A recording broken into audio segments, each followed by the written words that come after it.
राजकारण हे प्रोग्रेसिव्ह असलं पाहिजे, बरोबर, डिस्ट्रक्टिव्ह नाही. विरोधाला काय लागतं? विरोधाला काही लागत नाही. आम्ही तेच विचारतो विरोधकांना, अजून किती पिढ्या तुम्ही कोकणातल्या बरबाद करणार? हो, वरती बघा, घाटावरती पश्चिम महाराष्ट्राला आता 8 पदरी रस्ता येऊ शकतो. आम्ही अजूनपर्यंत दुपदरीकरण म्हणजे चौपदरीकरण अजूनपर्यंत आपल्याकडे पूर्ण होत नाही. ते आमदार कशाला व्हायचं आहे? तर उद्या सभागृहात गेलो तर हे सगळे विषय मार्गी लावू शकतो. नुसतं बाहेर बोंबलून आंदोलन करून काय होणार, जास्त उपयोग होत नाही. हे जे विषय कळतात, ज्याला फायनान्स कळतो ना साहेब, त्यांनी ह्या विषयामध्ये खरोखरच खूप काय करण्यासारखं आहे आणि ते करावं. कोकणालाच त्याची गरज आहे. डबल ट्रॅक होईल, 5 तासात माणूस आपल्या गावात पोहोचतो. बरोबर. तर डबल ट्रॅकचा तुम्ही पहिला विषय हाती घ्या. टर्मिनस कोकणामध्ये नाहीये, त्याला नाव कोकण रेल्वे, कोकणात टर्मिनस नाही. आज मोपा जवळ आल्यामुळे चिपी विमानतळाला सर्वात मोठं नुकसान आज मोपा जवळ आल्यामुळे झालं. पण लोकांनी स्वतःहून वळलं पाहिजे थिएटरकडे, माझं असं म्हणणं. तुम्ही लोकांना खेचून नाही आणू शकत. राज साहेबांसाठी आमच्या राणे साहेबांच्या मनामध्ये प्रेम हे वेगळं आहे, आदर आहे. तो माणूस मरेल आरक्षणासाठी, हेच मी माझ्या नेत्यांना पण सांगतो. साहेब, विकत घेणारा काय तो माणूस नाही आहे. असं काहीतरी काम करूया की सिंधुदुर्ग जिल्ह्याचा मुलगा मुलगी, इकडचं जीवनमान, स्टँडर्ड ऑफ लिव्हिंग सगळं एवढं उंचावलं पाहिजे की आपण हे करून गेलो हे जिल्ह्यांनी लक्षात ठेवलं पाहिजे. असं काहीतरी आपल्या हातातून घडावं.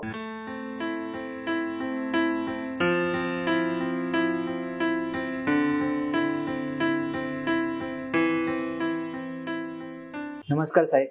नमस्कार. तुमचं या पॉडकास्टमध्ये मनापासून स्वागत आहे. तर आज आपण तुमच्या आतापर्यंतच्या प्रवासावरती बऱ्याच गप्पा मारणार आहोत. सुरुवात तुमच्या स्कूल कॉलेजच्या दिवसांपासून करूया. ते दिवस कसे होते आणि तुमचं शिक्षण कशामध्ये झालं याबद्दल जरा सांगा. आम्ही चेंबूरला होतो राहायला. माझा जन्म चेंबूरमध्ये झाला आणि शाळेतही मी स्वामी विवेकानंद शाळेमध्ये होतो. तिथून मग मी 10वी नंतर US ला गेलो 2 वर्ष. 2 वर्ष तिथे हायस्कूल केलं. हायस्कूल नंतर 1 वर्ष न्यूजर्सीमध्ये फॅली डिकिन्सन युनिव्हर्सिटीमध्ये कॉलेज केलं. तिथून मन लागलं नाही, तर इकडे आलो. सिडनम कॉलेजमध्ये ऍडमिशन घेतलं. BCom झालो. BCom नंतर मुंबई युनिव्हर्सिटीमध्ये MCom झालो. MCom नंतर आमचे जे HOD होते त्यांच्या under PhD scientific studies of industries in Maharashtra ह्या विषयावर मी PhD केली. आणि त्यानंतर मला वाटतं 5-1 वर्षानंतर मी त्या म्हणजे शिक्षण झालं आणि 5-1 वर्षानंतर मी खासदारकीला उभं राहिलो. म्हणजे देशामध्ये तेव्हा 2009 मध्ये मी 3रा सर्वात यंगेस्ट वयाने खासदार हा मी होतो. अरे वा. त्या सभागृहामध्ये. आणि तसा नॉर्मलच म्हणजे शिक्षणाचा जो प्रवास झाला तो नॉर्मलच झाला. असं काय एक्स्ट्रा ऑर्डिनरी काय नाही आणि एकदम कचरपट्टी काय नाही. तर तसं बॅलन्स होतं, तसं काय प्रॉब्लेम नाही. अच्छा, तुम्हाला राजकारणात यावं असं का वाटलं? लहानपणापासूनच मी राणे साहेबांबरोबर अनेक दौऱ्यांवर जायचो. बरोबर. आणि तेव्हा स्वर्गीय बाळासाहेब ठाकरे यांचा जो झंझावात होता, ते ताफे निघायचे, तेव्हा गाड्या एवढ्या नसायच्या, तेव्हा सस्पेन्शनच्या गाड्या नसायच्या, त्या पाट्यावरच्या गाड्या असायच्या. तरी 200-200, 300-300 गाड्या आणि त्यांचा ताफा तेव्हा निघायचा. ते बाळासाहेबांची भाषणं आणि एकंदरीत ते सगळं भगवमय वातावरण, एक काहीतरी करावं तर असं काहीतरी करावं असं तेव्हापासूनच वाटलं. राणे साहेब कुठल्याही दौऱ्याला म्हणजे कुठेही असला तरी, म्हणजे फार कमी वयात मी अख्ख्या महाराष्ट्रामध्ये प्रत्येक जिल्ह्यात गेलो असेल. आणि बाळासाहेबांचा एकंदरीत तो सगळा प्रवास, राणे साहेबांचा प्रवास, तो सगळा बघत बघत आणि संघर्ष, आयुष्यातला संघर्ष कधी संपला नाही. काही झालं तरी काही ना काहीतरी अडचण निर्माण व्हायची, काही ना काहीतरी प्रॉब्लेम यायचा. तो राणे साहेबांवर आला म्हणजेच घरावर आला असं आम्ही समजतो. आणि कॉलेजच्या जीवनापासूनच मी बाळासाहेबांना जे बघत आलो, राणे साहेबांना जे बघत आलो, मला एक वेळ लागलं की आयुष्यात नुसतंच काय बनायचं. ते म्हणतात ना, जिवंत असेल तर ते जिवंत दिसणं गरजेचं आहे. नुसतं जिवंत राहायला काय मजा नाही. तर ते बघत बघत मला असं वाटलं की असं काहीतरी करावं की ओळख निर्माण करण्यासाठी नाही, पण आयुष्यात नुसतं एका कोपऱ्यात 4 भिंतीमध्ये ऑफिसमध्ये बसणं हे कधी मनाला पटलं नाही. नाहीतर माझं शिक्षण बघता मी काही करू शकलो असतो. बरोबर. माझ्या वडिलांचा बॅकग्राऊंड बघता मी काही करू शकलो असतो, कुठल्याही देशात जाऊ शकलो असतो. पण मला असं वाटलं की मी इथेच राहावं. मुंबईत ही मतदारसंघ, चेंबूरचा किंवा आजूबाजूचा मतदारसंघ मी निवडू शकलो असतो. पण ज्या मातीने माझ्या वडिलांना एवढी पदं दिली, राज्याचा मुख्यमंत्री बनवलं, केंद्रीय मंत्री बनवलं, त्या मातीसाठी काहीतरी करणं म्हणून मी परत कोकणात 2 पराभव झाल्यानंतर सुद्धा मी परत जात राहिलो. कारण का एक ओढच होती मला की नाही, ह्या लोकांनी आम्हाला जी ओळख दिली महाराष्ट्रामध्ये ती ह्याच मातीतल्या लोकांनी दिली. बरोबर. आणि म्हणून तो प्रवास तसा इथपर्यंत करत आलो. अच्छा, तुम्हाला राजकारणात येताना राणे साहेबांकडून काय मार्गदर्शन मिळालं? ते कधी बोलत नाही, म्हणजे असं निलेश हे असंच केलं पाहिजे, हे तसंच केलं पाहिजे, असं काही नाही.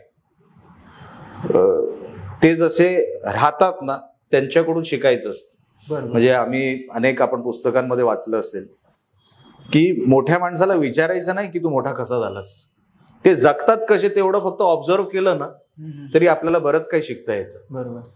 तर मी मोठ्या माणसांना ऑब्झर्व करत राहिलो. ते लोकांशी कसं भेटतात, डिसिजन मेकिंग किती महत्वाचं असतो राजकारणामध्ये, पॉलिटिकल विल किती महत्वाची असते. पॉलिटिकल विल म्हणजे तुम्हाला एक उदाहरण देतो. जैतापूर सारखा एक प्रकल्प कोकणामध्ये येणार होता आणि मी खासदार होतो तेव्हा. वातावरण पूर्ण आमच्या विरोधात होतं. पण जर तो वाईट असता प्रकल्प तर गेटवर पहिला लात मारणारा निलेश राणे असेल हे राणे साहेबांनी सांगितलं. आम्ही सत्तेतच होतो तेव्हा. पण तो जर प्रकल्प आला तर कोकणामध्ये हजारोनी नोकऱ्या मिळतील, एक चेन बिझनेस हब उभं राहील. म्हणजे नुसतं फॅक्टरी येत नाही, फॅक्टरीमध्ये मग बाहेर ट्रान्सपोर्ट येतो, ट्रान्सपोर्ट नंतर कोणतरी प्लंबर फिटर येतो, इलेक्ट्रिशियन येतो, हाऊसकीपिंग येते. हे सगळं जाळं आहे. त्याचं अकाउंटिंग करायला कोणतरी अकाउंटंट लागतो. इंडस्ट्री म्हणजे फक्त एक इंडस्ट्री नावाने येत नाही, त्या आजूबाजूला एक सेटअप उभा राहतो. तर आम्हाला असं वाटलं की हा सेटअप उभं राहणं कोकणामध्ये गरजेचं आहे. आता कोकणामध्ये फक्त शेतीवर आणि मासेमारीवर अवलंबून राहून अनेक वर्ष, आता किती वर्ष राहणार? कोकणातली मुलं आता काय शेतात उतरायला मागत नाही मोठ्या प्रमाणात. तर ही इंडस्ट्री आली पाहिजे, म्हणजे हा प्रकल्प आला पाहिजे. लोकांनी विरोध केला, फार मोठा तेव्हा संघर्ष उभा राहिला, पण आम्ही भूमिका नाही बदलली. नोकऱ्या कोण देणार एवढं आम्हाला सांगा. एक सेकंड ऑप्शन, प्लॅन बी. कोकणाचा प्लॅन बी काय आहे? प्लॅन ए शेती असू शकतो, मासेमारी असू शकते, आंबा बागायतदार असू शकतात, हे सगळे पारंपरिक आपल्या हे सगळे असू शकतात, काजू असू शकतो, नारळ असू शकतो. प्लॅन बी काय? तर कुठेतरी एक पर्यावरणाला हानी न पोहोचवता आपल्याला जर एक इंडस्ट्री सेटअप करता आली ज्याच्याने मुलांना तिकडेच नोकऱ्या मिळतील. आता आपली मुलं आई वडिलांपासून लांब राहणार. आता शेतकरी मुलाला लग्नापासून ते अनेक विषयात पुढच्या आयुष्यामध्ये एवढ्या अडचणी येतात. आता काय नोकऱ्या पाहिजे, नोकरी म्हणजे सेटल मुलगा, अशी एक समज झाली गावामध्ये. पण तर मुलांची लग्न होत नाहीयेत अनेक गावांमध्ये, अशी परिस्थिती आहे. तर प्लॅन बी तयार करण्यासाठी मी बोललो आमच्यासारख्या माणसाची नाही तर राजकारणात गरज काय. मी काय मंत्री बनायला आलेलो नाही, मला शाळेत सोडायला लाल दिवा होता, म्हणून मंत्रीपदाची मला कधी म्हणजे मला तो हे नाही, काय म्हणतात ना त्याला, हा मला तसं काय हे नको, मंत्रीच बनायचं वगैरे नाही. ते आमिर खानच्या कुठल्या तरी पिक्चरमध्ये ना, कामयाब नाही काबिल बनू.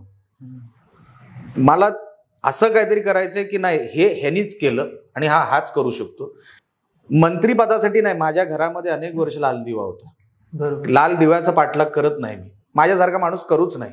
कारण का देवानी सगळंच दिलंय तर लाल दिवा वेगळं काय देणार आहे. आणि हल्लीच्या लाल दिव्यामध्ये तशी मजा पण नाही. पूर्वी मजा होती, एक रुबाब होता. आता काय नाही, आता कोणी काही करून जातं. तर हे सगळं करत असताना इंडस्ट्री कशाला हवी, तर मुलांना नोकऱ्या, उद्योगधंदे उभे राहावे ह्याच्यासाठी आम्ही प्रयत्न केला. आणि राणे साहेबांकडून बघून राजकारण हे प्रोग्रेसिव्ह असलं पाहिजे, बरोबर, डिस्ट्रक्टिव्ह नाही. विरोधाला काय लागतं? विरोधाला काही लागत नाही. फक्त 5-25 जण जमावं लागतात, झाला विरोध. 2 झेंडे घ्यायचे, रस्त्यावर हे मारायचा. पण प्रोग्रेसिव्ह जे आपल्याला राजकारण करायचं आहे ना, त्याला वेळ लागतो, त्याला नियोजन लागतं, त्याला अभ्यास लागतो. आता ज्यांनी विरोध केला, जैतापूर असेल, रिफायनरीला असेल, आयलॉग पोर्टला असेल, आता पोर्टला पण विरोध झाला आपल्या कोकणामध्ये. पोर्टला आता जयगडला तुम्ही पोर्ट बघा, तिथे पोर्ट चालतो. रत्नागिरी, आमच्या मला वाटतं रायगडमध्ये एक मोठा पोर्ट आहे, त्या कलंत्रींचा कोणतरी मारवाडी आहे, तो पोर्ट चालवतो. ओके. महाडमध्ये रायगडमध्ये कुठेतरी तिकडे पोर्ट चालतो, पण आपल्या तळ कोकणामध्ये चालत नाही. ही जी मानसिकता आहे ना विरोधकांची, ही कधी बदलेल मला माहित नाही, पण ही आपल्या अनेक तरुणांचं आयुष्य एक पिढी बर्बाद करते. पिढीन पिढी, आता 2 पिढ्या गेल्या. आम्ही तेच विचारतो विरोधकांना, अजून किती पिढ्या तुम्ही कोकणातल्या बर्बाद करणार? वरती बघा, घाटावरती पश्चिम महाराष्ट्राला आता 8 पदरी रस्ता येऊ शकतो. आम्ही अजूनपर्यंत दुपदरीकरण म्हणजे चौपदरीकरण अजूनपर्यंत आपल्याकडे पूर्ण होत नाही. वरती घाटावरती 8 पदरी रस्ता सुरू झालाय. आपण कधीपर्यंत नको त्या गोष्टीसाठी भांडणार आहोत? हाच संघर्ष. आणि हे राणे साहेबांकडून शिकत शिकत राजकारण हे प्रोग्रेसिव्ह असावं, बरोबर, लोकांना काहीतरी त्याच्यातून मिळालं पाहिजे असं असावं, हे मी शिकलो त्यांच्याकडून. तुम्ही जे म्हणालेत की आता जैतापूरला विरोध झाला किंवा रिफायनरीच्या प्रकल्पांना विरोध झाला, मग तुम्हाला काय वाटतं याच्या मागची कारणं काय असतील? हे जे त्यांना फिडिंग केलं जातं ना सातत्याने, बघा हिटलर काय म्हणायचा, तुम्ही खोटं इतकं बोला की ते खरं वाटायला लागेल. बरोबर, रोज खोटं बोललात ते कधी ना कधीतरी म्हणजे चांगल्या एज्युकेटेड माणसाला पण ते हे वाटायला लागतं की ते खरंच वाटायला लागतं. आम्ही जेव्हा त्यांच्यावर बसलो, माझ्या समोरच मॉब आला आणि मी त्यांना विचारलं, आणि सगळे बिचाऱ्या अशा म्हणजे ग्रामीण भागातल्या महिला होत्या सगळ्या. म्हणलं काकी काय झालंय, काय होतंय, काय प्रॉब्लेम आहे? नाही ते आम्हाला नको. म्हणलं का नको? बिचाऱ्या त्या साध्या महिला, त्यांना काय माहिती, त्यांच्यातले एक कोणतरी पुरुष, 2-3 पुरुष होते. आता हे विरोधक आमच्या समोर पाठवायला महिला पाठवतात, पुरुष मागे उभे राहतात. बरोबर, नाहीतर ते फटके खातील म्हणून ते मागे उभे राहतात. मी बोललो तू इकडे, तू आणलंस ना, काय विरोध आहे जरा सांग. नाही तुम्ही गावात या. मी येतो गावात, तू तारीख सांग, मी गावात येतो. मग मी ते 2 मिनिटाचं माझं तिकडचं भाषण केलं की बघा, तुम्हाला जर नको प्रकल्प आपण आणणार नाही, पण जर हा प्रकल्प नोकऱ्या घेऊन येत असेल, हा प्रकल्प जर तुमच्या शेतीला नुकसान करत नसेल, तर काय हरकत आहे, एकदा तुम्ही प्रयत्न तर बसून एकदा माझ्याकडून नको, तज्ज्ञांकडून तरी तुम्ही माहिती काढून घ्या आणि ह्याच्यातून शिकून घ्या की नेमकं काय ते. पण सातत्याने आता हे हॅमरिंग करणारे कोण होते? मुंबईतले एनजीओ होते. मुंबईतल्या एनजीओनी सातत्याने हे हॅमरिंग करून आणि बघा, जेव्हा प्रकल्पाला विरोध होतो ना, तो बंगालमध्ये होऊ दे, महाराष्ट्रात होऊ दे किंवा कर्नाटकात होऊ दे, हे लेफ्टिस्ट एक मुवमेंट सुरू होते. आता जैतापूरच्या वेळेला पण बंगालीमध्ये लिहिलेले आम्हाला पॅम्फलेट सापडले. कुठल्या तरी लेफ्टची काही लोक ही सक्रिय होतात. बघा, ही चायनाशी जी इन्क्लिनेशन असतं त्यांचं, जे चायना बरोबर त्यांचं जास्त, त्यांना पाहिजे की चायनाशी दोस्ती व्हावी. प्रकल्प आले की हे ऍक्टिव्ह होतात आणि त्यांना कळलं की आता इथे विरोध होणार, आणि विरोध झाला, तो टीव्हीवर दिसला की ह्यांची लोक तिकडे पोहोचणार. ते राहतात त्यांच्या बरोबर, त्यांना सगळं सांगतात की नाही ऐसा आएगा तो वैसा होगा, आणि मग तेच काहीतरी इकडचे स्थानिक नेते पकडतात तिकडचे, आणि मग तो भडका उठतो. पण हे फार मोठं कारस्थान आपल्या देशाच्या विरोधात आहे, हे आपल्या ग्रामीण भागातल्या लोकांना अजूनपर्यंत कळत नाही. ही लोक आली कुठून, हे डायनामाइट आले कुठून? आता डायनामाइट काय तुम्हाला राजापूरच्या जंगलात नाही ना भेटणार, ते कुठून तरी आणावे लागतात. हे सगळे एक्सप्लोजिव्ह आले कुठून? अचानक. म्हणजे ह्याच्या मागे फार मोठी शक्ती काम करते, एवढं लक्षात आलं पाहिजे. म्हणजे कोकणात प्रकल्प आला की ह्या सगळ्या शक्त्या एकत्र होतात आणि त्यांना असं उभाटा गटाच्या एका पक्षासारखी एक ताकद मिळते जे ग्रामीण भागामध्ये त्यांचा सरपंच असतो, त्यांचा सदस्य असतो, जिल्हा परिषद सदस्य असतो, त्यांना धरून ते कोलॅबोरेशन मध्ये असलं नसलं ते सगळं वाट लावून टाकतात. म्हणजे इन्व्हेस्टरच येऊ नये. आता रिफायनरीला जो इन्व्हेस्टर येणार होता हा सौदी अरेमको नावाची कंपनी, जी सौदी अरेबियाच्या राजाची कंपनी आहे. म्हणजे केवढी मोठी इन्व्हेस्टमेंट येणार होती. बरोबर. जेव्हा आम्ही पेट्रोलियम मिनिस्टरना भेटलो, आम्ही आग्रह केला की साहेब तुम्ही सांगा आणि हे करून घ्या, त्यांना रिक्वेस्ट करून. नाही, पण जर खालचं वातावरण जर आपण नाही देऊ शकलो तर तो दुबईचा असेल राजा किंवा सौदी अरेबियाचा राजा असेल, तो पैसे नाही इन्व्हेस्ट करणार, तो परत गेला. अच्छा. आता ही सगळी इन्व्हेस्टमेंट जर एवढ्या मोठ्या लोकांच्या कंपन्यांची जर इन्व्हेस्टमेंट आपण जर लात मारत असू, कोण आपल्या कोकणामध्ये इन्व्हेस्टमेंट करणार? हा आमचा वाद आहे विरोधकांबरोबर. माझं वैयक्तिक ना विनायक राऊत ना उद्धव ठाकरे ना या कोणाशी काय, पण विनायक राऊतला साधी रिफायनरी म्हणजे काय एकदा विचारा कॅमेरा समोर तुमच्या. तू एक काम कर, रिफायनरीचं स्पेलिंग सांग. माझा चॅलेंज आहे बघ, कोण अशिक्षित आहे किंवा अनएड्युकेटेड आहे त्याचा मी काय कोणाची खिल्ली उडवत नाही, पण तुला अर्थही माहित नाही आणि तुला विरोध करायचा आहे. अरे तुझ्या 2 गाड्या ट्रान्सपोर्टच्या नंतर लावू, पण त्याच्यासाठी तू आपल्या मुलांचं कशाला नुकसान करतोय हे विषयच नाही. एक तर पैसे कुठेतरी टक्केवारी मिळेल का नाही तिथे भोकं शोधायची आणि दुसऱ्या बाजूला विरोध करायचा. रिफायनरीसाठी जे सर लोक विरोध करत होते त्यांचा एक पॉइंट होता की रिफायनरी आली तर कोकणच्या निसर्गाला धोका होईल किंवा समुद्राचं पाणी दूषित होईल किंवा असं त्यांचं म्हणणं होतं. तर याबद्दल तुम्हाला काय वाटतं?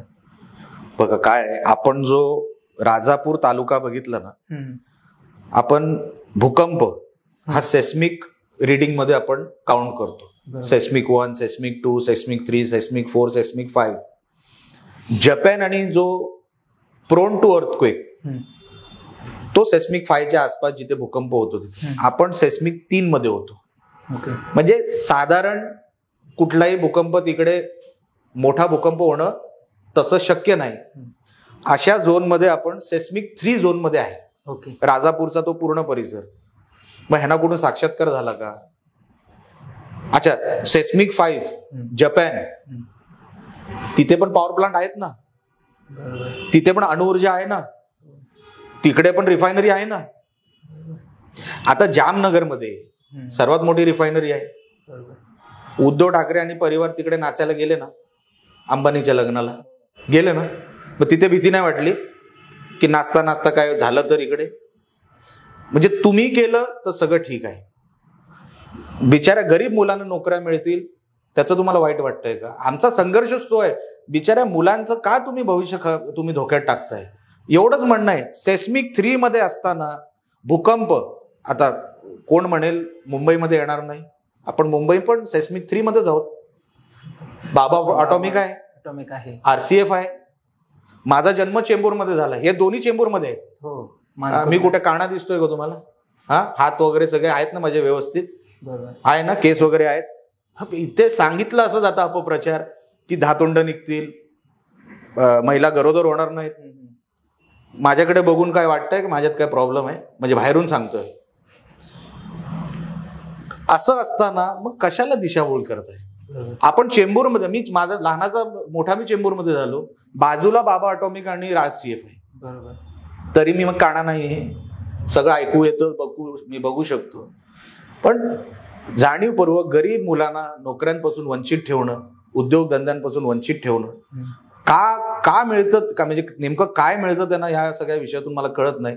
पण आता लोकांना राग यायला पाहिजे की आता तुम्ही जर आम्हाला उद्योगधंदे इकडे आणून दिले नाहीत तर तुम्ही आमच्या गावातच यायचं नाही, गावबंदीच केली पाहिजे. नाही तर हे सगळं हे सुधारणार नाही. तो हे टक्केवारी आले. तेच तुम्ही आता म्हणालेत की कोकणातील मुलांना कोकणातच रोजगार मिळाला पाहिजे, म्हणजे तिथे उद्योगधंदे आले पाहिजेत. कारण काय होतंय, कोकणातील मुलं मुंबई, पुणे किंवा गोवा अशा सारख्या ठिकाणी शहरात जातात आणि कोकणातील घरं ही तशी बघायला गेली तर बाकीच्या वेळी खाली असतात. फक्त ती गणेश चतुर्थी किंवा सण वगैरे असतील त्यावेळी ती मुलं येतात. तर तिथे रोजगार निर्मिती होण्याच्या दृष्टीने तुम्हाला काय वाटतं अजून काय झालं पाहिजे? आपल्याकडे इन्व्हेस्टमेंट आली बघा, बेसिक इन्फ्रास्ट्रक्चर आपलं तयार झालं पाहिजे. आपण परदेशात जातो, का जातो? इन्फ्रास्ट्रक्चर चांगलं असतं, हॉटेल्स असतात राहायला. आजूबाजूला बघण्यासारखे ठिकाण असतात, सगळं नीटनेटकं असतं, ट्रान्सपोर्ट चांगलं असतं, पब्लिक सर्व्हिस चांगली असते. हेच लागतं ना आपल्याला बाहेर जेव्हा आपण फिरायला जातो तेव्हा. कोकणाने ह्या सगळ्या विषयाचा अभ्यास करून ठेवलेला आहे.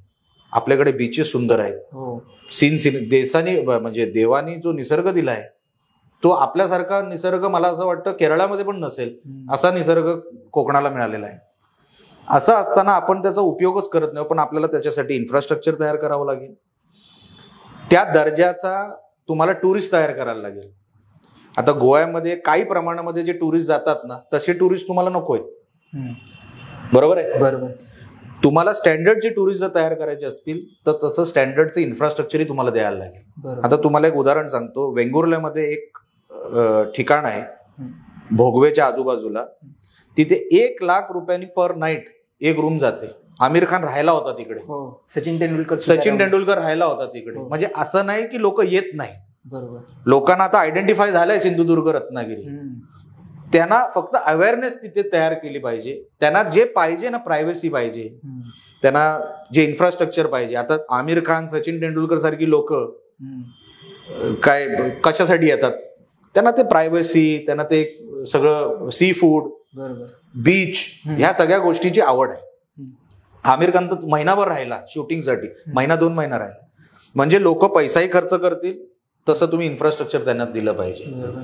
हे सगळं शक्य आहे, पण सरकारमध्ये आपला जो मंत्री जातो, जिल्ह्यातून जातो, खासदार जातो, आमदार जातो, त्याचं एक विजन पाहिजे की मतदारसंघ मला 21व्या शतकातला मतदारसंघ बांधायचा आहे, 18व्या शतकातला नाही. बरोबर.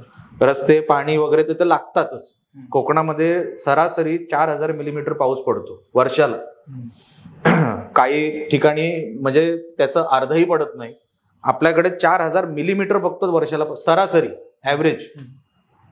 दुरुस्तीचे पैसे लागतात, रस्ते दुरुस्तीचे लागतात, शाळा दुरुस्तीचे लागतात. ह्या सगळ्या विषय दूरदृष्टीचा जो माणूस असेल ना, की ब्रिटिशर आले ना ते काय 5-15 वर्षासाठी मुंबई बांधून गेले नाही, ते कधीचा विचार करून गेले विचार करा. तो ब्रिटिशर चांगला किंवा वाईट मला माहित नाही, ते आजचा विषय नाही. पण तुम्ही छत्रपती शिवाजी टर्मिनस बघा, तेव्हाही 18 प्लॅटफॉर्म होते जेव्हा ब्रिटिशरनी बांधले. आजही 18 प्लॅटफॉर्म आहे. आपण एक प्लॅटफॉर्म नाही वाढवलं. का नाही वाढवलं? तर त्यांचा विचार बघा. तेव्हा 18 प्लॅटफॉर्मची गरज होती का? नव्हती ना. नव्हती. आजही 18 प्लॅटफॉर्मवरच आहोत आपण. ओव्हल मैदान बघा, वेलिंग्टन बघा, तिकडच्या इमारती बघा, तिकडची ड्रेनेज सिस्टम बघा. साऊथ बॉम्बेमध्ये किंवा साऊथ मुंबईमध्ये तसं कधीच पाणी भरताना आपल्याला दिसणार नाही. त्या पलीकडे म्हणजे कोलाबा साईडमध्ये कॉजवे बघा, माहीम कॉजवे, कोलाबा कॉजवे ब्रिटिशरांनी बांधलं. आपण हे सगळं दूरदृष्टी म्हणजे उद्याचा विचार करून, उद्याच्या पिढीचा विचार करून आपल्याला हे सगळं डेव्हलप करायला तसे नेते तयार झाले पाहिजे. नुसतं माझा पराभव झाला म्हणून मी बिझनेसला गेलो, जाऊ शकत होतो, पण कुठेतरी माझ्या शिक्षणाचा, माझ्या विचाराचा जर फायदा होऊ शकला, त्याच्यासाठी आम्ही राजकारणात आहोत. मिळवण्यासारखं साहेब आमच्याकडे काय? आम्ही सगळं देवाच्या कृपेने, महाराजांच्या आशीर्वादाने सगळं आहे आमच्याकडे. बरोबर. मिळवण्यासारखं आता राजकारणात काय राहिलेलं नाही, पदही नाही. तर आमदार कशाला व्हायचं आहे? तर उद्या सभागृहात गेलो तर हे सगळे विषय मार्गी लावू शकतो. नुसतं बाहेर बोंबलून आंदोलन करून काय होणार, जास्त उपयोग होत नाही. म्हणून हे सगळं दूरदृष्टी, पुढचा प्लॅन ठेवून तुमचा प्रत्येक आमदारांनी, खासदारांनी त्यांच्या 25 वर्षाचा प्लॅन काय हे अगोदर लोकांना सांगितलं पाहिजे. आपण ऍफिडेव्हिट भरताना निवडणुकीचं आपण प्रॉपर्टीचं हे दाखवतो, उल्लेख करतो, इंटेलेक्च्युअल उल्लेख पण केला पाहिजे. तो कधी होत नाही आपल्या इंडियन राजकारणामध्ये. बाय तुझा 25 इयर्स, तुझ्या 25 वर्षाचं तुझं विजन काय? हा मतदारसंघ तुला मिळालाय, जर तू जिंकशील तर तुला कुठे घेऊन जायचं आहे मतदारसंघ? दरडोई उत्पन्न म्हणजे काय? ह्युमन डेव्हलपमेंट इंडेक्स म्हणजे काय? तुमचं इन्कम आज एवढं आहे तर ते 3 वर्षांनी केवढं वाढावं? 3 वर्षच का? कारण का तो एस्केलेशनचा क्लॉज असतो म्हणून. हे जे विषय कळतात, ज्याला फायनान्स कळतो ना साहेब, त्यांनी ह्या विषयामध्ये खरोखरच खूप काय करण्यासारखं आहे आणि ते करावं. कोकणालाच त्याची गरज आहे आणि कोकणाला तुमच्याकडून खूप अपेक्षा आहेत साहेब. आणि आम्हाला अपेक्षा म्हणजे काय? आमचं नाव म्हणजे असं, म्हणजे आम्ही जे बोलतो त्याच्याकडे न लक्ष देता ते माझ्या चेहऱ्यावर असं काहीतरी नाही म्हणजे वेगळेच विषय असतात. नाही, राणे साहेबांनी कोकणाचा खूप विकास केलाय आणि हे कोणीच नाकारू नाही शकत. तरी पण अजून काही गोष्टी आहेत ज्या झाल्या पाहिजेत. जसं तुम्ही म्हणालात की कोकणात निसर्गाने आपल्याला भरपूर दिलंय, पण पर्यटनाच्या दृष्टीने अजून तेवढा विकास झाला नाहीये. म्हणजे जेवढे पर्यटक गोव्यात येतात त्याच्या 50% जरी पर्यटक सिंधुदुर्गात आले तरी तिकडच्या म्हणजे लोकांना चांगला एक इन्कम सोर्स जनरेट होईल. त्या दृष्टीने अजून काय काही ठराविक शहरांमध्ये येतात, मालवणमध्ये येत आहेत, देवगडमध्ये येत आहेत, वेंगुर्ल्यात येत आहेत. आणि ऑक्युपन्सी जर तुम्ही मोजायला गेलात तर 80-90% ऑक्युपन्सी आहे आता. तारकर्लीची आहे, देवबागची आहे, देवगडमध्ये आहे, वेंगुर्ल्यामध्ये आहे. पण ह्या सिलेक्टेड शहरांपुरतं आहे, ते सगळीकडे पसरलं पाहिजे. ही गोष्ट तुमची बरोबर आहे. त्याच्यासाठी जसं मी तुम्हाला बोललो, रोडचं जाळं झालं पाहिजे, त्यांचे ते ठिकाण तसे, त्यांना बेंचेस तसे दिले पाहिजे, त्यांना जेवण काय म्हणतात त्याला, ते फूड पार्क तसे तयार पाहिजे. असे सगळे म्हणजे हे रुटीनचं काम आहे जे झालं पाहिजे. बरोबर. आणि अजून हॉटेल्स झाली पाहिजे चांगल्या दर्जाची, म्हणजे 3 स्टार 5 स्टार 100%. पण त्याच्यासाठी बघा, त्याच्यासाठी मग जमीन लागणार. कोण जमीन गेलं, हे राण्यांची आहे, राण्यांना जमिनीत इंटरेस्ट आहे. मला कळत नाही, अशा जमिनी आमच्या नावावर आहेत जे आमच्या नावावरच नाहीयेत. ते लोकांमध्ये अशी चर्चा आहे की, आता मला सांगा, 2014ला आमचा पहिला पराभव झाला, तेव्हा प्रचार काय केला, राणे मायनिंग मध्ये आहे, राणेने जमिनी घेतल्या, सी वर्ल्डची जमीन राणेने घेतली, राणे हरले. काय पुरावा मिळाला आमच्या कुठे जमिनी आहेत किंवा सगळं बंद. राणे हरले तर राण्यांच्या जमिनी कुठेच नाहीत, पण राणे जिंकले की राण्यांच्या जमिनी सगळीकडे आहेत. म्हणजे हे मला गणितच कळलं नाही. अरे बाबा, मायनिंग मध्ये आमचा काही संबंध नाही. ज्यांचा संबंध आहे मला त्यांचं नाव घ्यायचं नाही. सी वर्ल्ड मध्ये तो सरकारी प्रकल्प होता, तो लोकांनी नकारला. बाकी जमिनी, अशा कुठल्या जमिनीवर आमचं गव्हर्नमेंटचं काम चालतं आम्हालाच माहित नाही हो. मी कधी कधी साहेब आणि आम्ही बसतो, मी आपलं कुठलं काम असं सरकारी जमिनीवर आहे आणि आपण सरकारला जमीन विकली, असा एकही आमच्याकडे जमीन नाही. पण तो प्रॉपगंडा तयार केला जातो बघा, जो संध्याकाळच्या टेबलावर नाही, जो पार्ट्यांमध्ये नाही, जो इतर उद्योगमध्ये नाही, त्याला बदनाम केला जातो. लक्षात ठेवा. आम्ही जर सगळ्यांबरोबर पार्ट्यांमध्ये उठबस केली असती, हे शोधतात आम्हाला की हे तिघांपैकी एक तरी कुठेतरी सापडला पाहिजे, पण ह्यांचे उद्योग आमचे उद्योग नाही ना. बरोबर. आपण विजन ठेवून काम करणारे लोक आहोत. अरे आमचं एकही सरकारी कॉन्ट्रॅक्ट नाही, आमच्या तिघांचं मिळून एकही सरकारी कॉन्ट्रॅक्ट नाही. हे जे आमचं आहे ते आमचं आहे. आम्ही 83 पासून टॅक्स भरतो. तेव्हा तर साहेब कुठल्या पदावर नव्हते, आमचा स्वतःचा व्यवसाय होता तेव्हापासून. 83 पासून 85ला साहेब पहिल्यांदा नगरसेवक झाले. आम्ही टॅक्स पेअर 83 पासून आहोत. पण प्रॉपगंडा केल्याशिवाय ते आम्हाला हरू शकत नाही. आणि 2 वेळा पराभव त्या प्रॉपगंडाच्या मुळेच झाला की ह्यांचं हे आहे, ह्यांचं ते आहे. ते सिद्ध काय करू शकले नाही, कारण का नाहीच आहे. पण तो प्रॉपगंडा तेव्हा चालला. आणि त्याच्या 10 वर्षामध्ये तुम्ही कोकणाचं ऑडिट करा आणि तुम्हीच बघा ह्या 10 वर्षामध्ये कोकणाला काय मिळालं. ते आपला जो मुंबई गोवा हायवे आहे, तर त्याचं काम एवढी वर्ष रखडलंय, तर त्याचं काय कारण वाटतंय, किंवा तुम्ही तुमच्या पक्षाच्या वतीने किंवा तुम्ही इंडिव्हिज्युअली त्याच्यासाठी काही पाठपुरावा वगैरे करताय का? नाही, आता साहेब खासदार झाले, आता आम्ही तो कम्प्लीट करणार. 2-3 वर्षामध्ये आपण तो उरलेला पॅच, राहिलाय पॅच केवढा आता, लांजा टू मला वाटतं चिपळूण खेडच्या बॉर्डर पर्यंत. बरोबर. हाच पॅच आता थोडं डायव्हर्जनमुळे वगैरे रखडलाय. आणि परशुराम घाटाचा एक पॅच वळसा घालून जावं लागतं. बाकी सिंधुदुर्गाचं पूर्ण आहे, रायगडमध्ये बऱ्यापैकी झालेला आहे. आता हा जो पॅच आहे तो आम्ही 2-2.5 वर्षामध्ये पूर्ण करणार. मागच्या 10 वर्षामध्ये आमचं तेच म्हणणं होतं, खासदार म्हणून तुम्ही फक्त राण्यांवर टीका करायला इकडे निवडून दिलाय का लोकांनी? 10 वर्ष जाऊन रस्ता तर करून आणा. ते नाही तर आमच्या कोकण रेल्वेला डबल ट्रॅक करा. आज कोकणातला माणूस 8-8 तास 10-10 तास बसून ट्रेनमध्ये, जी जर्नी 5 तासामध्ये झाली पाहिजे, डबल ट्रॅक होईल. 5 तासात माणूस आपल्या गावात पोहोचतो. बरोबर. तर डबल ट्रॅकचा तुम्ही पहिला विषय हाती घ्या. टर्मिनस कोकणामध्ये नाहीये, त्याला नाव कोकण रेल्वे, कोकणात टर्मिनस नाही. आम्ही मडुराला टर्मिनस व्हावं म्हणून आम्ही मागणी केली होती. मला खासदार साहेब ती सगळी मागणी करा ना, नुसते राणे राणे करून लोकांनाही आता काय घेणं घेणं नाही हो. तुम्ही किती राण्यांवर टीका करताय, पण ते उद्धव ठाकरे खुश होतात ना राण्यांना 2 शिव्या घातल्यावर. तिकडे उद्धव ठाकरेचं वजन वाढतं. राणेंना शिवाय द्यायला वा. पण कोकणाचे विषय आहे तसेच राहिले. जर डबल ट्रॅक आपल्या कोकण रेल्वेला झाली असती, विचार करा, आपण 5 तासामध्ये सिंधुदुर्गात पोहोचू शकतो. 5 तासामध्ये. आज आपण 10 तास लावतो. बरोबर आहे. आपल्याकडे स्टेशन कमी आहेत. सगळा फायदा दक्षिणेतील राज्यांना होतो कोकण रेल्वेचा. बरोबर. आपण 22 काय 23% आहोत कोकण रेल्वेच्या शेअरमध्ये. एवढं असताना सुद्धा आपण एक फ्लॅग स्टेशन मागू शकत नाही. हे सगळे विषय आपल्याला मार्गी लावावे लागतील. कोकणामध्ये जर तुम्हाला आता गोव्यामध्ये तुम्हाला 2 एअरपोर्ट आहेत, तुम्हाला सहज जाता येतं. साहेबांमुळे तो एअरपोर्ट सुरू झाला चिपीचा. बरोबर. आता त्याची रहदारी पण वाढली पाहिजे ना. नुसतं एक एअरलाईन आलं म्हणजे टुरिझम आलं नाही. किमान 3 ते 4 दिवसाचे एक टाइम टेबल बनवावं लागतो. सकाळी आलं तर संध्याकाळी जाऊ शकतो अशी सोय करून द्यायला लागते.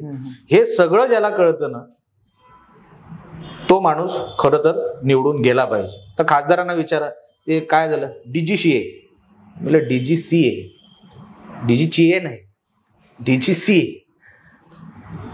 DGCAची परवानगी जिथे लागतच नाही तिथे तुम्ही नको तिथे वेळ पत्रव्यवहार तुम्ही हे करत आहे. जेव्हा होते तेव्हा हे आम्ही प्रेसमध्ये बोलायचो तेव्हा.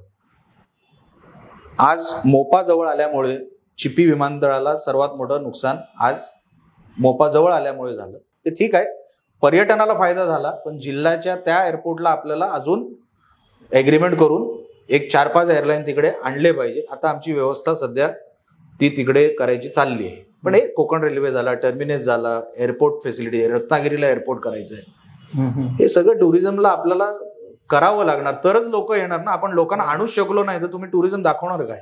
बरोबर. आणि टुरिझमसाठी जे लागणाऱ्या गोष्टी आहेत, फॅसिलिटीज, जसं तुम्ही म्हणालात की दिल्याच पाहिजेत. बरोबर. सर, आपल्या कोकणात खूप सारे कलाकार आहेत, जे मच्छिंद्रनाथ कांबळेंपासून बापूजींपासून ते आतापर्यंत बरेच कलाकार आहेत. तर कोकणात कलाकारांसाठी कलाकार भवन वगैरे किंवा अजून थिएटर्स व्हायला पाहिजेत, त्या दृष्टीने अजून काय तुम्हाला काय वाटतं? कारण कोकणात मालवणी सिनेमे वगैरे बनत आहेत, पण ते बघण्यासाठी तेवढे थिएटर्स उपलब्ध नाहीये.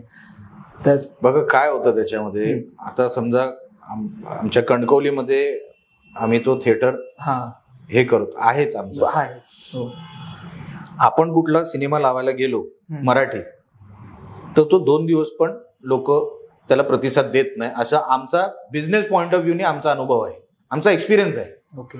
2 चांगला कुठला असेल तर चालतो, आठवडा 1.5 आठवडा चालतो. आणि आम्हाला तेवढं लाईट, तेवढं क्लीनलीनेस, हे ते सगळं आम्हाला जे काय तिकडे प्रोव्हाइड करायला लागतं, बाहेरचा फूड कोर्ट तयार करावा लागतो, तेवढ्या पैशामध्ये ते थिएटर चालणार नाही. ओके.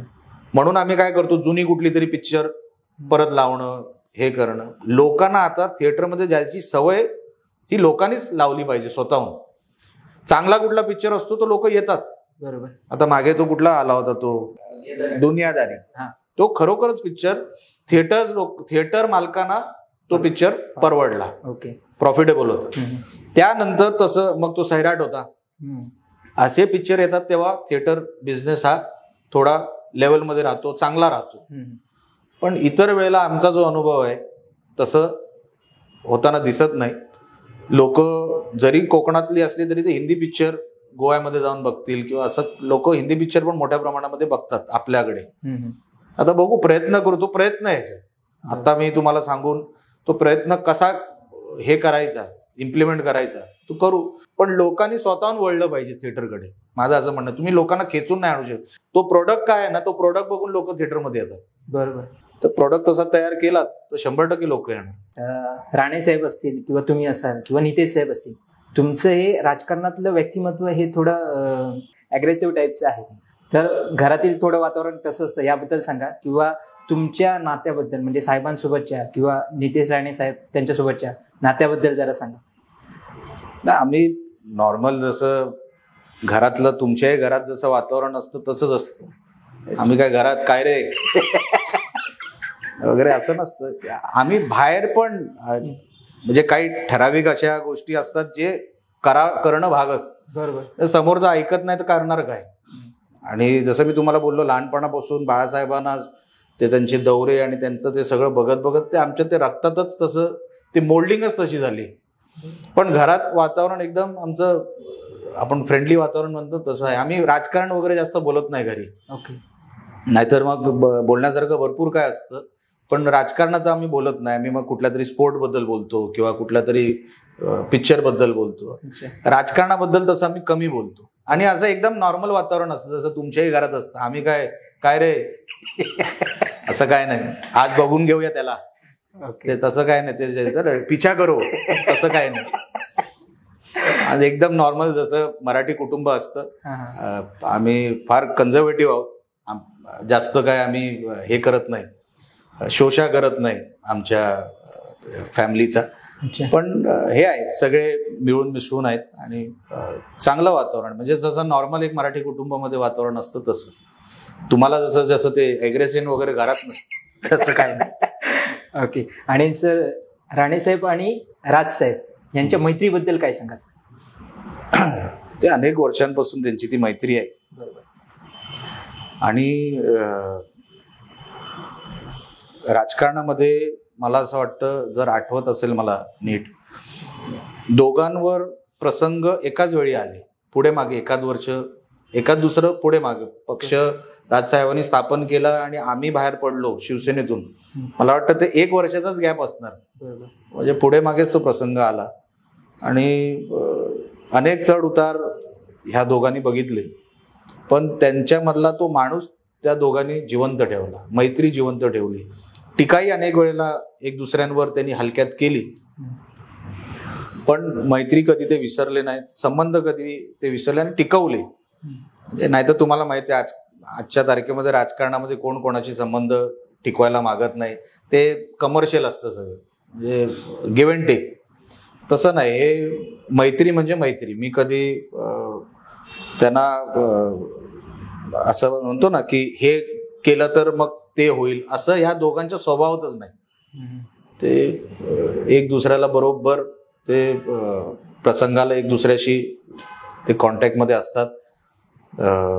सर्वात कमी घरामध्ये कॉन्टॅक्ट राजसाहेबांशी माझाच आहे. 2-3 वेळेला प्रसंग आले पण मी नव्हतो, आणि मग मी आलो तेव्हा राजसाहेब तिथून निघून गेले होते. म्हणजे अनेक वर्ष माझा आणि राजसाहेबांचा तसा. आणि जेव्हा अमित ठाकरेंचं लग्न होतं तेव्हा पण मी आजारी होतो, जायची इच्छा होती तरी मी जाऊ शकलो नाही. पण जे काय मी इतक्या वर्षापासून बघितलं, राजसाहेबांसाठी आमच्या राणेसाहेबांच्या मनामध्ये प्रेम हे वेगळं आहे, आदर आहे. की त्यांना राजसाहेब ही व्यक्ती म्हणून ते फार त्यांना मनापासून राजसाहेबांची आवड आहे. आणि राजसाहेब पण परवा जे काही राणेसाहेबांच्या निवडणुकीला जे साहेबांनी भाषण केलं ते अतिशय म्हणजे मनापासून केलं आणि तिकडच्या लोकांनाही ते पटलं. बरोबर. त्यात आम्हालाही बरं वाटलं कुटुंब म्हणून की साहेबांनी खरोखरच आमच्या साहेबांबद्दल चांगलं केलं आणि ते नातं तसं ठेवलं, त्यांनी टिकवावं लागतं. लोकसभेमध्ये महायुतीला अपेक्षित यश मिळालं नाही, तरी पण सिंधुदुर्ग रत्नागिरीमध्ये आपला जोरदार विजय झाला. तर यामागचं काय कारण आहे आणि विधानसभेसाठी महायुतीची किंवा खास करून तुमच्या पक्षाची काय तयारी सुरू आहे?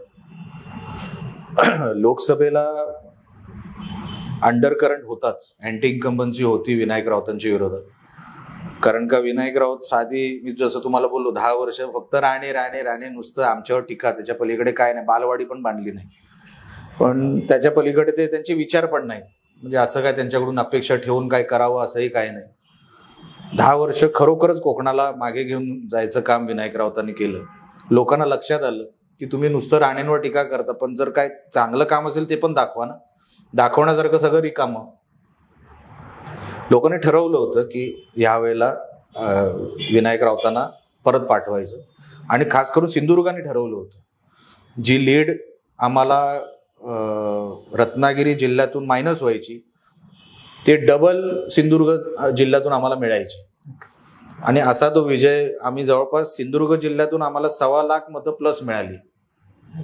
आणि रत्नागिरीचा जो काय तो डेफिसिट होता, जो लॉस होता, तो आम्ही त्याच्यात कव्हर केला.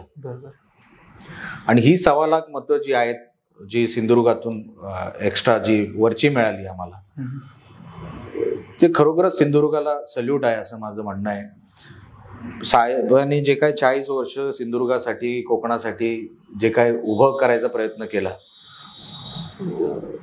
आणि सिंधुदुर्गाने भरभरून प्रेम दिलं साहेबांना. ह्या निवडणुकीत तर म्हणजे सिंधुदुर्गाला खरोखर आम्ही कुठल्या शब्दात आभार मानावे सिंधुदुर्गवासियांचं, आम्हाला खरोखर आमच्याकडे शब्द नाही. आणि ती परतफेड करण्यासाठी आम्ही साहेबांना सांगितलं की साहेब काही झालं तरी हे 5 वर्ष असं काहीतरी काम करूया की सिंधुदुर्ग जिल्ह्याचा मुलगा मुलगी, इकडचं जीवनमान, स्टँडर्ड ऑफ लिव्हिंग सगळं एवढं उंचावलं पाहिजे की आपण हे करून गेलो हे जिल्ह्यांनी लक्षात ठेवलं पाहिजे. असं काहीतरी आपल्या हातातून घडावं, कारण का जिल्ह्यांनी आपल्याला खरोखरच प्रेम दिलं, तुमच्यावर प्रेम, तुम्हाला प्रेम दिलं. दुसरा कोण उमेदवार असताना 2 लाखांनी फेकला गेला असता.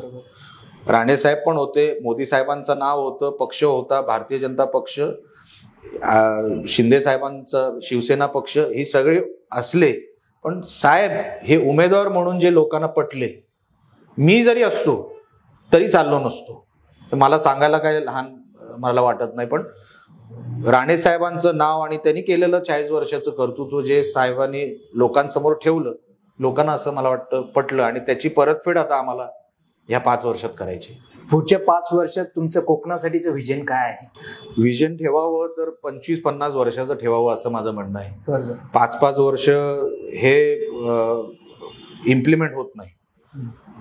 जसं मी तुम्हाला बोललो 21व्या शतकात आपण राहतो, ते 21व्या शतकातलं आयुष्य कसं आहे, आपण मुंबईत कसं राहतो, लंडनमध्ये लोक कशी राहतात, तिकडच्या ग्रामीण भागात कशी राहतात, आपण आपल्या ग्रामीण भागात कसं राहतो. एज्युकेशनल गॅप आहे, फार्मिंग गॅप आहे, फायनान्शियल गॅप आहे, इन्फ्रास्ट्रक्चर गॅप आहे, प्रशासनाचा गॅप आहे, ऍडमिनिस्ट्रेशनचा. हे सगळं आपल्याला जर एकत्र करून एक चांगलं मॉडेल तयार करता आलं आणि ते इम्प्लिमेंट करता आलं, त्याच्यामध्ये एज्युकेशन आलं, शेतकरी आले, त्याच्यामध्ये आरोग्य आलं, त्याच्यामध्ये टुरिझम आलं, त्याच्यामध्ये इन्फ्रास्ट्रक्चर आलं आणि प्रशासन म्हणजे ऍडमिनिस्ट्रेशन पण. कारण का हे सगळं फेल आहे जर तुमच्याकडे ऍडमिनिस्ट्रेशन कोलॅप्स झालेलं आहे. बरोबर. हे सगळं जर तुम्हाला करायचं असेल तर त्याच्यासाठी ऍडमिनिस्ट्रेशन अधिकारी तसे तुम्हाला पाहिजे. आता साहेबांचं लोक सांगतात की साहेबांनी मुख्यमंत्री काळामध्ये मजबूत काम केलं. ते कोणा साहेबांनी जे सांगितलं तसं अधिकाऱ्यांनी इम्प्लिमेंट केलं, म्हणून 8 महिन्यामध्ये बाळासाहेबांना जसं काम अभिप्रेत होतं तसं काम मोठ्या साहेबांनी ते डिलिव्हर केलं. का? कारण का ऍडमिनिस्ट्रेशनची साथ होती. हे सगळे आपण पिक्चर बनवू, ड्रामे तयार करू, टुरिझम असं पाहिजे, इन्फ्रास्ट्रक्चर असं पाहिजे, पण खाली जोपर्यंत प्रशासनाला इम्प्लिमेंट करायला पैसा नाही, तसे अधिकारी नाही, हे होणार नाही. म्हणून त्यांच्याकडून काम करून घेणारे पण व्यक्ती लागतात. कोणतरी हे करून तिथे उभा राहून साहेब करा ना, हात पण जोडा, जिथे गरज आहे तिथे हात जोडा, पण जिथे गरज आहे ते हात सोडा. तुम्हाला दोन्ही भूमिकेमध्ये राहावं लागेल. म्हणून कदाचित राणे कधी पटत असतील, कधी पटत नसतील, हे असेच आहेत, रफ आहेत वगैरे. कुठलंही आंदोलन, कुठलाही अपशब्द, कुठलाही म्हणजे मागचा गुहागरचा वगैरे ऍक्शनला रिॲक्शन होती. कधी राणे स्वतः कोणाच्या अंगावर गेलेलं एकही उदाहरण तुम्हाला इतक्या वर्षात तुमच्या लक्षात येणार नाही. ऍक्शनला रिॲक्शन आम्ही देतो, कारण का नाहीतर मग घरात घुसतील. घरात घुसायची वाट नाही बघत, आम्हीच घरात घुसतो. आणि आमच्या साहेबांनी आम्हाला सांगितलंय, जो पहिला वार करतो ना, जो पहिला हात उचलतो तो नेहमीच चुकीचा नसतो, तो कोणाच्या तरी हात उचलत असतो. माझ्यावर एवढ्या केसेस झाल्या, आमच्या कुटुंबावर एवढ्या केसेस झाल्या, माझी वैयक्तिक एकही केस माझ्यामुळे झालेली नाही, कधीच नाही. आपल्याला काय तशी गरजच नाही ना. हा, पण जिथे गरज आहे तू हे काम केलं पाहिजे. पहिलं आम्ही साहेबच बोलतो, साहेब काम करा. पण जर आम्हाला लक्षात येतं की काहीतरी गडबड आहे, मग गडबडला आम्ही पण गडबड करतो. आणि हे अंगावर घेणारे जे नेते आहेत ना, हे पाहिजे बघा. कोणतरी वाईट पण घ्यायला पाहिजे. बरोबर. कोणी सगळे चांगले असे चालतील का? कोणतरी वाईट पण घ्यायला पाहिजे ना. आम्ही सांगतो राणे वाईट, चला राणे वाईट, निलेश राणे वाईट तर निलेश राणे वाईट, पण निलेश राणे जे काम करून आणतो ना, ते जर दुसरा कोणी करून आणत असेल किंवा राणेसाहेब करून राणेसाहेबांच्या पलीकडे दुसरं कोण. आता साहेब जेव्हा कॅबिनेट मंत्री होते महाराष्ट्राच्या मंत्रिमंडळामध्ये, महाराष्ट्रामध्ये जर कापसाला तुम्ही भाव देताय, उसाला भाव देताय, तर माझ्या भात शेतीला पण भाव द्या सांगणारे राणेसाहेब. नुकसान भरपाई कलमाला 15 रुपये चालणार नाही. जर तुम्ही नुकसान भरपाईचा जो क्रायटेरिया आहे तो क्रायटेरिया माझ्या कोकणामध्ये पण लावत असाल तर मला मान्य आहे. सांगणारा माणूस पाहिजे, अंगावर घेणारा माणूस पाहिजे. राणे अंगावर घेतात, आयुष्यभर घेणार. कारण का राजकारणात काय मिळवायला आलेलोच नाही. पण जर चुकीचं वागाल तर जागेवरच बंदोबस्त करणार. उद्या ना केसेस वगैरे होत असतात हो, केसेसला घाबरणारी आम्ही लोक नाही, पण चांगल्यासाठी. उगाचच्या कोणावर अंगावर गेलेलो नाही, उगाच कोणाची कळ काढलेली नाही. हा, तुम्ही जर माझ्या कुटुंबावर याल, तुम्ही माझ्या काहीतरी ह्याच्यात याल तर मी सोडणार नाही. ही आमची भूमिका साहेबांकडूनच शिकलेलो आहे. स्वर्गीय बाळासाहेबांनीच सांगितलेलं, जिथे लात मारायची तिथे लात मारावीच लागते, दुसरा पर्याय नाही. आणि म्हणून राणे वाईट जरी असले तरी काम कोकणाचं होतंय ना, ते महत्वाचं. बरोबर, एवढंच माझं म्हणणं आहे. सर, तुम्ही मध्यंतरी एक पोस्ट टाकलेली FB वरती की राजकारणात मन रमत नाही, मी राजकारण ट्विटरवरती. तर त्यामागचं काय कारण होतं आणि परत कंटिन्यू करावं असं का वाटलं? नाही बघा, मी कार्यकर्त्यासाठी जगणारा माणूस आहे. बरोबर. मला दुसरं काहीच मिळवायचं नाही. मी तुम्हाला मंत्री वगैरे मला आपल्याला नको दे, काय ते बोललो ना, मजा पण नाही तशी. पण कार्यकर्त्यावर जर अन्याय होत असेल, आणि तो काय कोणाला जाऊन सांगणार, तो आमच्यावर जीव ठेवतो, आमच्यावर विश्वास ठेवतो, आणि आम्ही सांगेल ते करतो दिवस रात्र. त्याच्यावर कुठे अन्याय होत असेल तर असं मला वाटलं की आता मी थांबलं पाहिजे. माझ्यामुळे जर कोणावर तरी नुकसान होत आहे तर मी थांबलं पाहिजे. तर मी तसं ती पोस्ट तशी टाकली. मग फडणवीस साहेबांनी मला बोलून घेतलं. दुसऱ्या दिवशी मी गेलो त्यांच्याकडे. काय जे बंद खोलीतले विषय आहेत ते मी त्यांना सांगितले, ते आता इथे काय सांगायचे नसतात ते. आणि साहेबांनी मला शब्द दिला आणि तसं झालंही. म्हणून मी आहे तिथून कंटिन्यू केलं. तर एवढा विषय होता. पण कार्यकर्त्यावर कधी कुठला प्रसंग आला, अरे आम्हाला मोठाच केला ह्या सगळ्या कार्यकर्त्यांनी. राणे म्हणजे कोण, हे ठाकरेंना वगैरे अंगावर घेणारे ठाकरे काय साधे सुधे आहेत ते? पवारांना कधी कधी अंगावर घेणारे, आम्हाला संरक्षण देणारेच आमचे कार्यकर्ते. राण्यांच्या अंगावर कोण काय येत नाही माहितीये ना, ह्यांच्यामुळे, ह्या कार्यकर्त्यांमुळे. कारण का हे बुलेट प्रूफ जॅकेट सारखे आमच्या पुढे छातीचा कोट करून उभे असतात. आमची ताकद आहे ती, आणि आमच्या ताकदीवर जर कोणी हात टाकला तर मग कशाला राहायचं राजकारणामध्ये. आणि माझ्यामुळे जर त्या ताकदीचं नुकसान होत असेल तर मी बोललो मी थांबलेलं बरं. पण नंतर ते सुटला विषय. तसं काय फडणवीस साहेब मला त्यांनी बोलून जे सांगितलं तसं झालं. पण साहेब, तुम्ही एवढी वर्ष राजकारणात आहात, तुम्हाला एवढ्या वर्षात काय फरक जाणवतोय? राजकारणात काय बदल होत आहेत किंवा कोणत्या लेवलला राजकारण चाललंय? राजकारण चीप झालंय आता. राजकारणाला एक दर्जा होता. जेव्हा आम्हाला ही आवड निर्माण कुठून झाली, त्या दर्जेमुळे. एक स्टँडर्ड होता. आता ते स्टँडर्डच मला असं वाटतं रोज ढासळत चाललेलं आहे. एकतर कोणी, आता आपण एक पोस्ट टाकली ट्विटरवर, कोणतरी रिकाम टेकडा बसलेला असतो कुठल्या तरी झोपडपट्टीमध्ये, आणि जो तुम्हाला आई बहिणीच्या शिव्या घालतो. अच्छा, पोस्ट काय होती? कुठली तरी नॉर्मल पोस्ट होती की ओपिनियन. आता आपण प्रत्येक माणूस आपापलं ओपिनियन ठेवतो. तुम्ही पॉडकास्ट चालवता, तुमचं एक प्रत्येकाचं एक स्वतःचं मत आहे, आपण मत ठेवतो. आणि राजकारणाचा स्तर पण काही प्रमाणामध्ये पॉलिटिशियन लोकांनीच तसा खाली नेलाय. नुसतं लोकांची पण चूक असं माझं म्हणणं नाही. राजकीय लोक पण तसे वागले असते ना टाइम टू टाइम, तर आज हा जो काही चिखल झालाय ना तो झाला नसता. हे संजय राऊत सारखे नेते खरोखरच त्यांनी जे राजकारणाला एक चिखल बनवून ठेवला ना, आमच्यासारखी लोक शिकलेली, आपण सगळी लोक, आपल्याला वाटतं आपण कशासाठी आलो ह्याचं थोबाड बघायला रोज. तुम्ही विचार करा, मी तर न्यूज बघायचं सोडून दिलं ह्याचं थोबाड दिसतं म्हणून. काय शिकतो आपण त्यांच्यातून? भांडणं. अहो, महाराष्ट्र म्हणजे आज बघा वातावरण काय, जाती जातीमध्ये भाषा हे लागलं, भांडणं लागली. असं म्हणजे आवडतच नाही आपल्याला. काय आपण कशासाठी आलो? आपण एवढ्या आपल्या या 40 मिनिटाच्या आपल्या या इंटरव्ह्यू मध्ये आपण इन्फ्रास्ट्रक्चर डेव्हलपमेंट ह्याच्यावर एवढं बोललो, बरोबर? आपण त्याच्यासाठी राजकारणात आलो. आणि आता जे चिखल चाललाय ना, आता जो सगळा जो काय विषय चाललाय ना, बरोबर नाही. म्हणजे आपल्याला म्हणून मन कधी कधी वाटतं की ह्याच्यासाठी आलो काय आपण ह्याच्यामध्ये? अच्छा, मला काही गरज पण नाही, मी काय कोणाकडून पगार घेत नाही किंवा निवडणूक लढवायला पैसे घेत नाही. पण माझ्या बरोबर असणारी लोक जर, आणि मी ज्यांच्याकडे जातीने बघावं हे नाही. हा, हिंदू धर्म आहे, हिंदू धर्म मनामध्ये ठेवून हिंदू मोठा झाला पाहिजे. हिंदू धर्म इकडे मेजॉरिटीमध्ये आहे, पहिलं मेजॉरिटीचं चांगलं झालं पाहिजे, बाकीचं मग तुम्ही नंतर वाटून घ्या. पण हिंदूंचं पहिलं चांगलं झालं पाहिजे, भलं झालं पाहिजे हा मानणारा व्यक्ती मी आहे धर्म म्हणून.